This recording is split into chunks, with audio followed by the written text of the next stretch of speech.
Hello, everybody. Thanks for listening to my show again this week. And today I have Jay Collins on the show. We're going to get right to it because I don't want to waste 1 ounce of time. Jay, welcome. Good to be on. Thanks for having me. I'm very happy to have you on because I have never openly endorsed anybody on my show, but I am voting for you this coming election. And there are many reasons why. But Jay, please tell my listeners in your own words about yourself. And I'm asking you to talk about your military experience too. Well, and thank you. It's sometimes it's pretty astounding. God's plan is bigger than ours. It truly is. If you told me 5 years ago I'd be in politics, I would have laughed at you. I was born to a 16-year-old kid, adopted by my grandparents, born into poverty.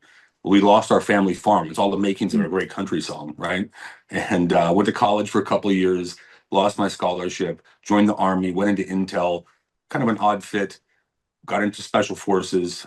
So incredibly grateful to have been around incredible men, people who really taught me to be who I am today in the attention to detail, the things that we do from a kinetic standpoint, and how we apply that logic to everything we do. It changed the game for me. And being a small part of that community is an incredible blessing. I did get shot. It's completely overrated. I did do surgery on myself in the field. That's also overrated, but I do have two hands. So pretty excited about that. I got hit by a mortar. I fell and broke my back, bled a bunch of discs. That led to the amputation of my leg about 7 years later. And I requalified as a Green Beret, did 5 years after. My wife is also a 20-year combat veteran. She was a counter intel agent. We both worked at the special missions and special operations community pretty much our entire adult lives. We both deployed to Afghanistan, Iraq, and a bunch of other places on what we'll call business trips. And, I got to brag about her, and I love doing this.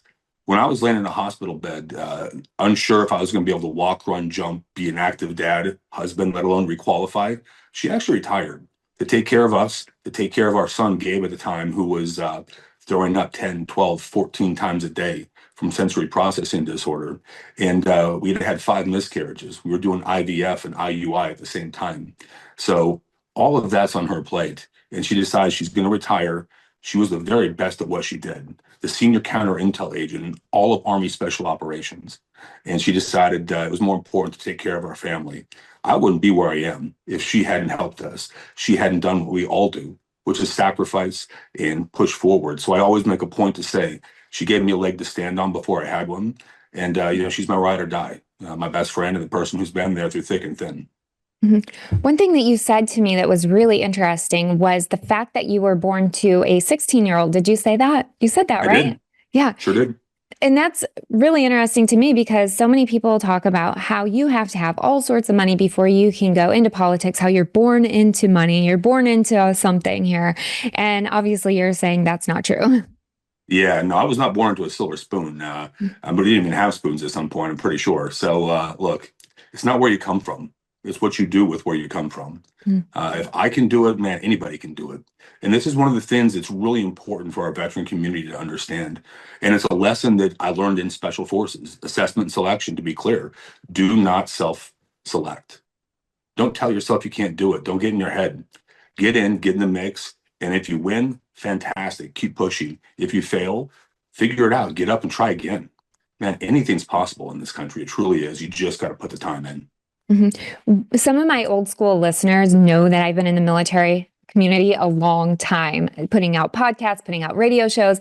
And one thing that continuously comes up over the years, probably every 3 or 4 years, is we're going to get somebody who's doing ultra amazing. I consider you doing ultra amazing things. And then you have some military veterans who are throwing you under the bus. It's like a dog eat dog community sometimes. And I say that with all my listeners knowing it because we've all seen it. What do you say to something like that? It's frustrating, but look, to me, the mission is the same. I'm a warrior. I am who I am. I worked in the nonprofit sector. I work in government. I was privileged and honored to be among heroes in special operations, guys who I look up to this day. I was never the strongest, the fastest, or the best, but I sure did learn from some of those guys. And I'm so grateful for the lessons they taught me. We got to stop tearing people apart. Look, I have been told I'm not talking enough about my experience. I've been told stop talking about yourself. The fact is this, from a legal standpoint, I can share stories. And if we don't use our voice and talk about our experiences as veterans, we're being silent, not quiet. I'm a quiet professional. I'm going to share my experiences, but then I want to talk about other people. But my hope and my dream is that we have veterans step in and step up and continue to lead. If you're a veteran, you've signed that dotted line, the proverbial contract up to the last full measure, but you've also solved complex problems, geopolitical problems, probably with duct tape and bubble gum in a country where people were trying to kill you. Mhm, That's mhm, so incredibly useful. When our grit gets back out there into the world, Florida wins. When Florida wins, America wins. I love this nation, man. There is no place like it. I have seen most of the planet, and I would die for this country today if I had to, because it's worth protecting. But it's going to happen because our veterans continue to fight, continue to serve, and we have to tell our stories. You know, when I jumped into politics, I won't share the names because it's not right to do that. But I was concerned about the exact thing we're talking about, and they said, Jay, you're a bit of a dumbass. I was like, wow, okay, I didn't expect that. Why? He said, look, man, you've been shot, you lost a leg, you requalified, you kept serving, you've done so honorably. If we don't use our voices, what are we doing? You got mhm, to protect mhm, that next generation, and you got to lean in. You're exactly what we have to have out there doing it. You know, I went into politics knowing that it would reflect on my entire regiment, and it's a heavy burden, and it's something I think about every single day. I promise you, and it's something I carry with me every day. But what I learned from that conversation, and talking to a lot of people who I respect, you know, older guys who taught me, is that look, we failed a lot of people because we didn't talk about what we learned. We failed to educate the population.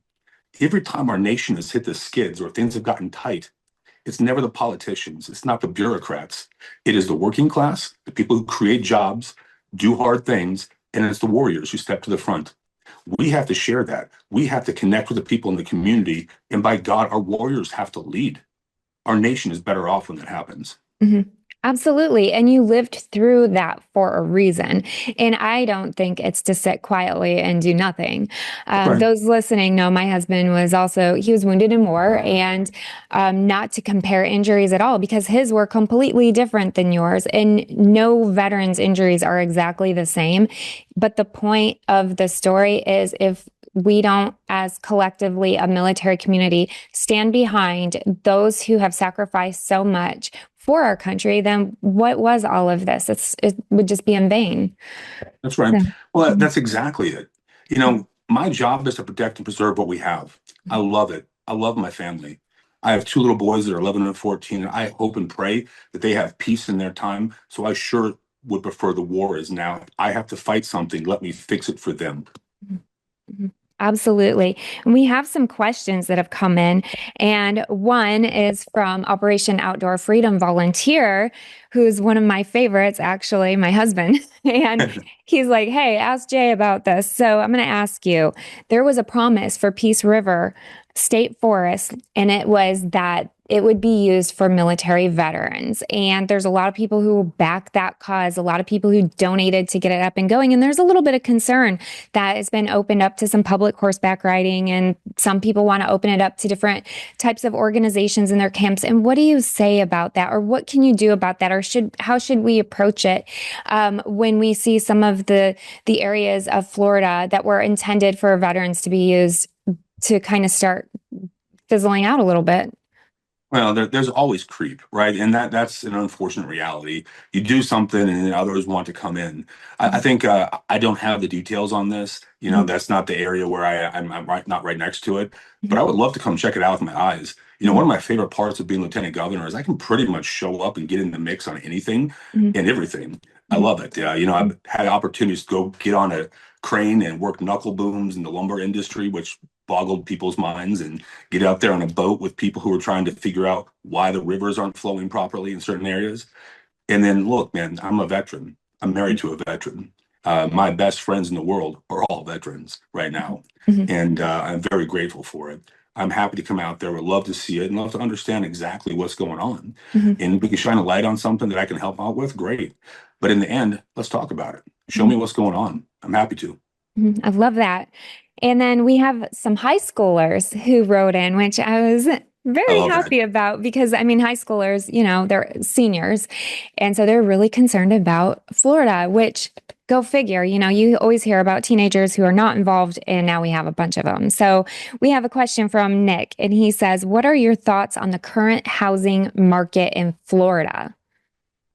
Well, there are many things ongoing, and this is going to have to be a little bit wide of an answer just Mhm. because it's incredibly complex. Mhm. There are many things that have made our market a little difficult. We're pricing people out of it, right? But why? First off, the two things that we can fix that are most readily solvable are permitting and impact fees. Permitting is an absolute nightmare across the state of Florida. And it's not just the cost of the permit, it's actually the stacking cost of carrying that debt when a permit runs from 6 months to 12 to 20 to 30. You're paying all of that. It's adding 10 to 30, sometimes up to 40% cost increase simply because of the debt that you're carrying. That interest is paid by somebody. Mhm. We got to fix that. I can't imagine trying to stabilize that. But where it gets really frightening is if it's true in non-disaster, then it's compounded in disaster. So when you couple that with the 50% rule from FEMA, which adds, you hit 50%, the structure's got to be torn down. When that happens, a lot of corporations have been buying homes, which I'm completely against. And that's something we're already fighting against, as is the president, which I'm really grateful for. Here's the problem. We don't have enough people doing that. We don't have enough clarity in the regulations. And while I think the statute's clear, many people are doing what I would call a Kentucky windage model of this. They're reading it and they're applying their own tone and rhetoric. That's not acceptable. We're going to have to do something legislative. We're going to have to drive this home and provide clarity. And impact fees have become like, that junk drawer in your kitchen where you Oh, don't yeah. know what is in there. Impact fees have turned into the junk drawer of money, right? Don't know how else to get the money in there, so we put an impact fee. They're getting very, very broad. And, impact fees specifically, there's a point and a position for those, but they can't be out of control like they are now. Again, you're seeing an incredible cost increase. That's driving up rates and cost overall. That's driving up insurance markets. That's driving up your property tax value. So you're getting hit three times in just those issues. So we can fix that. I think we have to talk a little bit about inventory. I would love to hear from the younger generation as they move into 18 to 25, 26, and you start thinking about buying a home. What do you want? What I'm seeing, and this is pretty unique, when I was a kid, when I was in my 20s, 22, 23, looking to buy a home, I wanted 1,800 to 2,200 square feet. I wanted a yard and I wanted a fence. What I'm seeing is a lot of kids don't want the same thing. They would rather have a master plan community with running tracks and trails and little places to eat, to put their footprint down and have a little bit smaller home.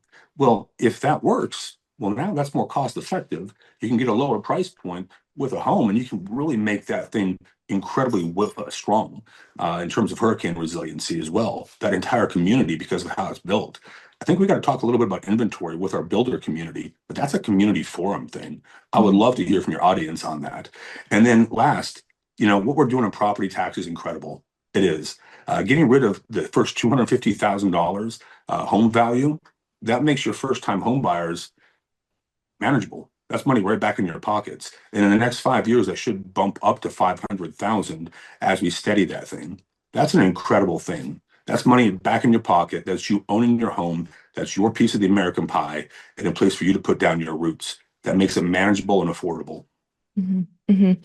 I know there's a lot of young people right now who are very worried about the cost of living in Florida.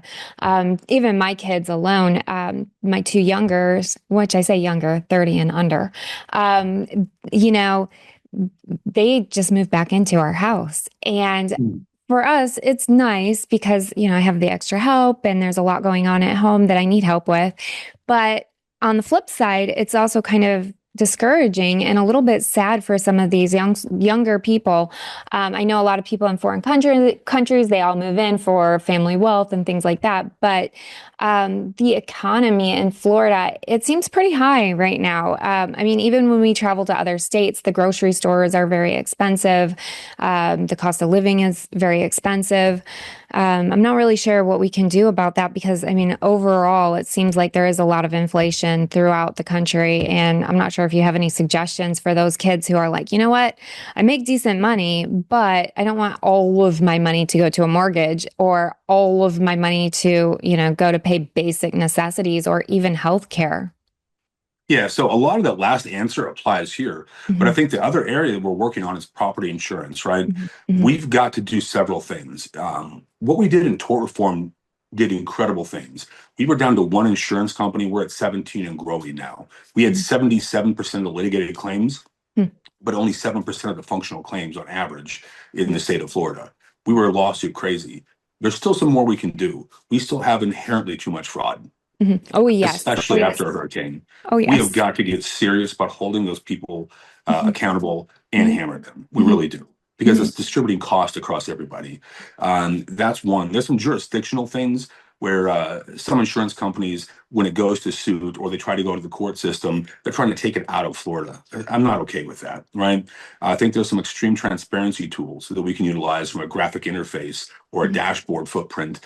So you have the price you're quoted is the price you get. I think that's something you can do. And there's little things we can do to tune up tort reform. Short of building a wall, we're not going to get rid of hurricanes in Florida. I wish we could, Hmm. right? What we can do is make sure that we build properties, we have a code that's adhered to, and we have affordable, manageable uh, homes across the community. But you hit on something. They have good paying jobs. Hmm. We have to provide more opportunity. The amount of people who are underemployed in this state is shocking. And this really goes into illegal immigration. It goes into the H-1B visa. Hmm. We've been told that our job force, well, they just can't compete. That's a farce. Hmm. It is an absolute farce. Our people can compete. And the functional truth is you have a degree, you can get in there, get hyper specific individual training on that job if you have the traits. That's what many leaders do. That's what I did when I hired. Hmm. And you bring them in and they grow within that. Those are entry level jobs for most H-1Bs. Those are $60,000, $65,000 jobs. We have offshored those to people in foreign countries, and we've neglected our people. I will never apologize for putting Floridians first, for Hmm. putting Americans first. That's my job. That's my responsibility. So I am well behind getting rid of the H-1B visa. H-2A, I think you need to start drawing that down. But right now, I don't have a perfect solution for that other than making the agronomic model work. But that also has to come down. But H-1Bs on all levels, I think, have to be solved immediately. And we have people who put folks into the workforce now. Our veterans can get out, come here, and get a really solid job in the community and then transition in and continue to grow, make themselves competitive. Those first time jobs, that's where they lie. And, I think this falls into education. I'm a fan of classical education. I am on record saying the state should move towards classical education, but I also want at the 11th to 12th grade level to have a hybridization option where you want to go into the trades. We should have local businesses, regional businesses work with our schools through adjunct professor, adjunct instructor credentials and get people out there into industry. You can't tell me that someone who's been doing a job for 20 years as an expert can't teach someone to weld, to do pipe fitting, electrician, plumbing.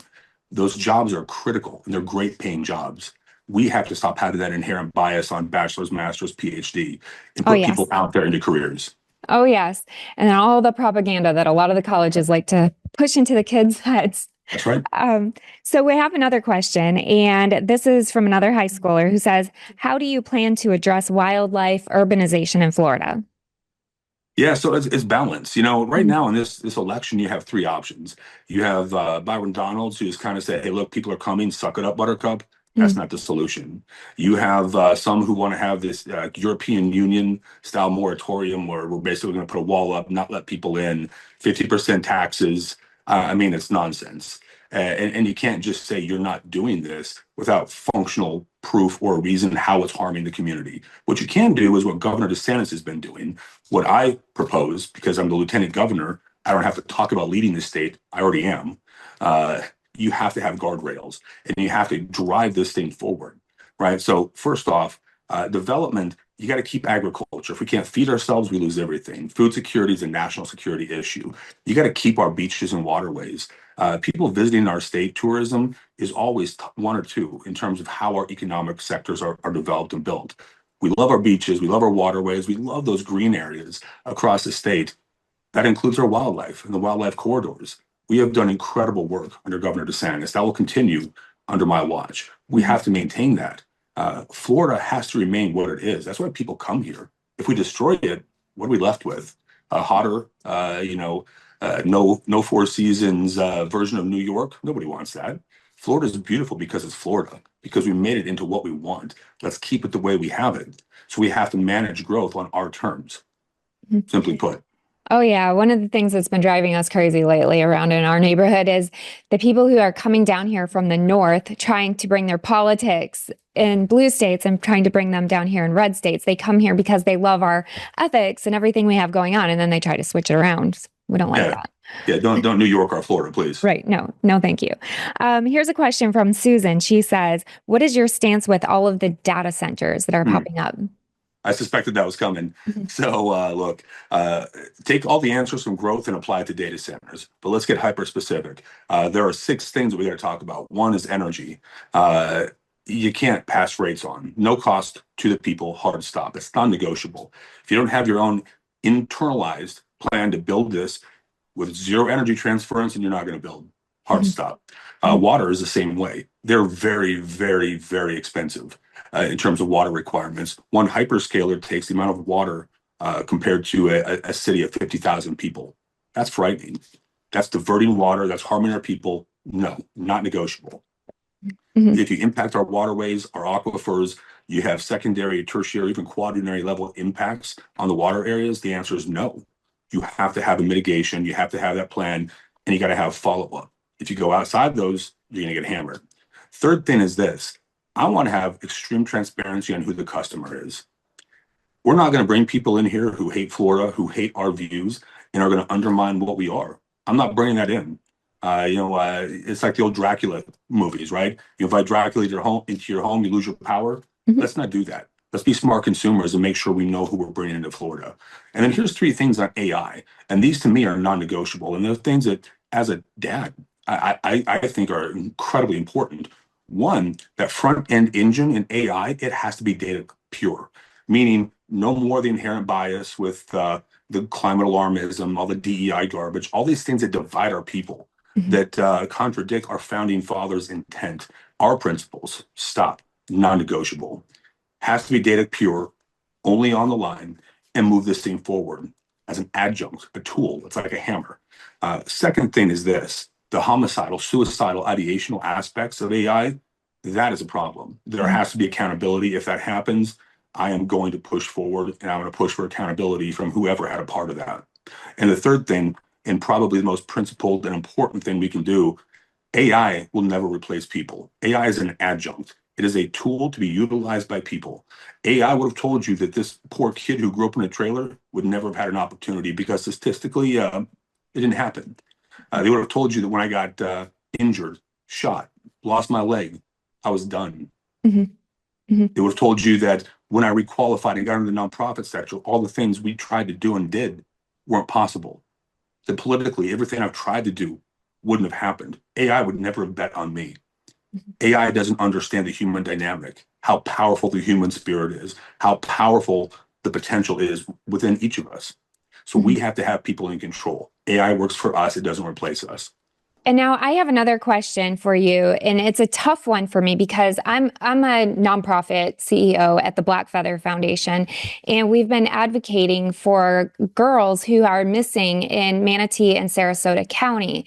And we know for a fact that these girls had fentanyl issues, that these girls were groomed.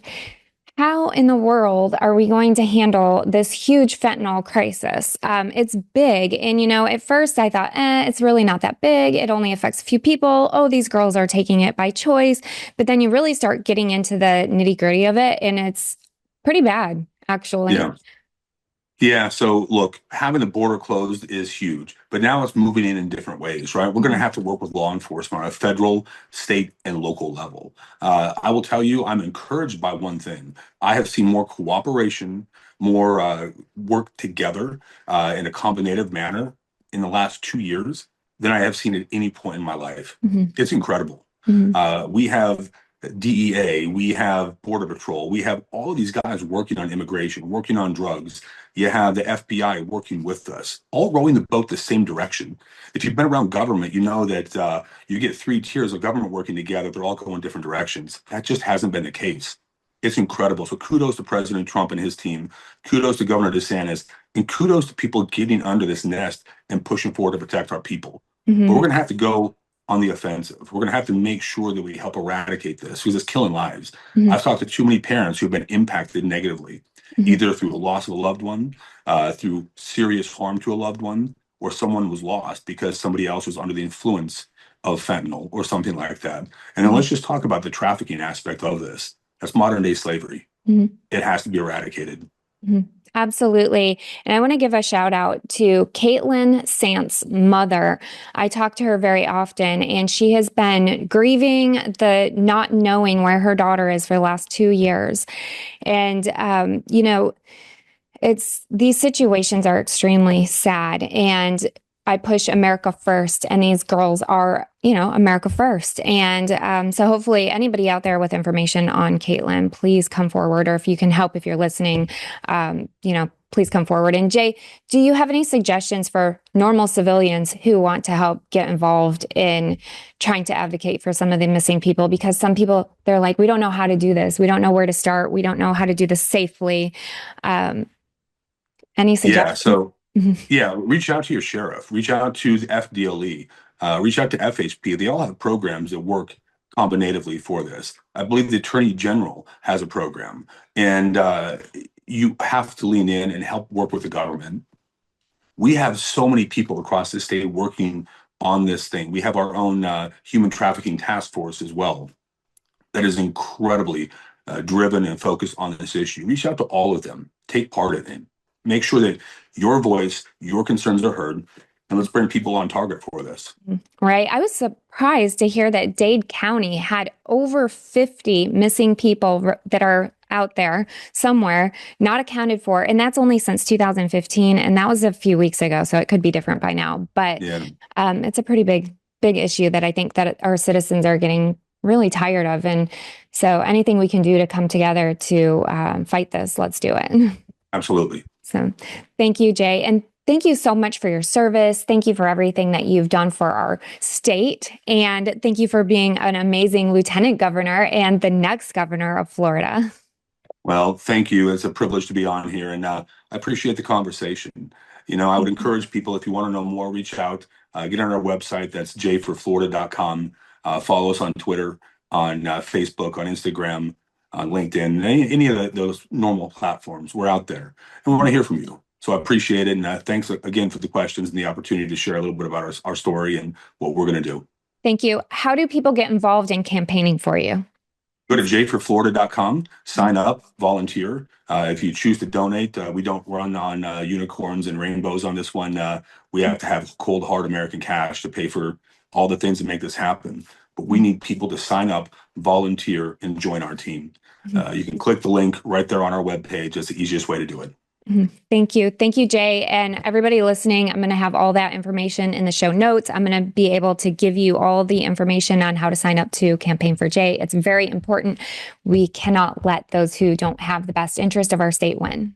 So, Yeah, great point. And let me say this. It is a time for choosing. Mhm. We can choose to fall back and be more like DC. I would submit that it's time for us to stand and fight. I need DC to be more like Florida. We have to continue to fight and be who we are. When Florida leads, America wins. It's our responsibility to protect this great nation as we have in the last 7 years under Governor Ron DeSantis. We got to keep this fight forward. Mhm. Absolutely. And I do want to add one more thing, and that is I do have a lot of military veterans listening to this show. You want to know what you can do. This is something that you can do, and you can get active in politics. It's not too late. 100%. That is a great point. Well said. Thank you. Thanks, everybody. See ya. Thank you.